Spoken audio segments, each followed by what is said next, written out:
Bawe naye nga muli steady omwaka tugumalako na swaga omwaka tugumalako na swaga. Mwasuze mutya, musiibye mutya, muli mutya? Tuli kuki? Nze nina emaali ebyo babiyita byapa. Ebyo babiyita byapa. Ebyo babiyita byapa. Kati bampita minisita byapa. Model Village Phase 1, Model Village Phase 2. Twebaza Katonda. Tewali wa Phase 1, tewali wa Phase 2 abanja kyapa. Bye bino nga bingi. Omwaka 2025 tugumazeeko na buwanguzi. 2025 tugumazeeko na buwanguzi. 2026 tuguyingira na buwanguzi. Twagala okwebaza abantu baffe bwe tutambudde mu nteekateeka yaffe. Abazze batugoberera, abazze batulaba, enkola gye tukikozeemu tutambudde bulungi. Okubanga ku lwaliro tusobola okutuuka ku kino nti buli muntu ayina ekyapa kye. Project eno yatandika Phase 1 twatandika n'obukadde 5. Era olinaga tekisoboka miliyoni 5 nga kuliko n'ekyapa. Ebyapa bye twogerako byebiriwa byebiri. Phase 2 netandika n'obukadde bwali 6 mu emitwalo 5 nja kujjukizibwamu either 6 oba 6 kitundu era n'ebyapa. Kati Phase 1 ne Phase 2 tuli wano. Twajja tusonda mpola mpola, mitwalo 5, mitwalo 7, mpola mpola. Kati abantu bafuuse ba landlord, bafuuse ba landlord, bafuuse ba landlady ebyaddala. Phase eno mu kyalo kyaffe Model Village tuyinamu abantu abali mu 400 kyalo kiramba. Era bwe tubanga tuconsideringibwa ku kyalo tuconsideringibwa ng'ekyalo kyaffe naffe eyo Model Village kiringa kyalo ku bwakyo. Tulimu abantu abali mu 400. Ojja gamba ebyapa bino biwerawo, ebina tebiwerawo. Wano tuyinawo ebyapa 280. Ebirala byafuluma dda. Ebirala byafuluma dda, baafuna dda, babadde bajja bafuna. Kati bino bye bigadde essuula. Abantu bazimbye amayumba mwegali.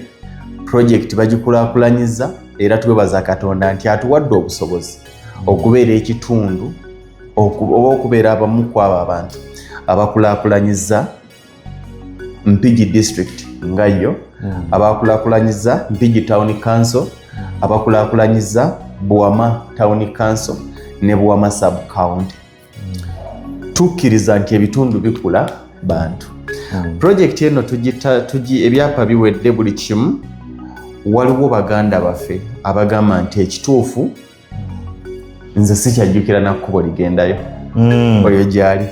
Waliwo agamba nti nze kkubo ndijjukira naye estate nene. Sikyasobola kujjukira nti wano weewange, mpita wano ndi bwenti nze bikola ki? Being confusing. Abantu bangi babadde bakikola. Olinaga nze oluusi saaliwo natumayo omuntu, naye omuntu gwe natuma takola ki? Taliiwo. Oba naliwo naye kati siriiwo ate nyina bye njagala okukolerawo. Tugenda kukola arrangement. Abo abagamba nti nze mbadde njagala batuzeeyo. Tugenda kukola arrangement ku namba ya office ne mulongo 2 ya 0700 63 6337. Tukola arrangement.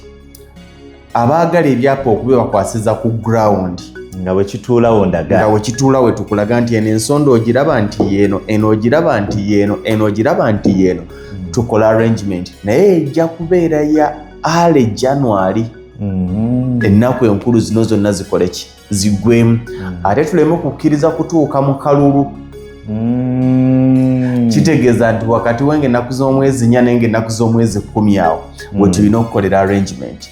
N'olwekyo abagamba nti nze nandisabye banzizeeyo lujja kuba olunaku lulamba kubanga ewantu wanene. Oba abagamba nti nandisabye mbawo omuntu wange mu mutwaleyo, njagala okuddayo, njagala okuddamu okundaga.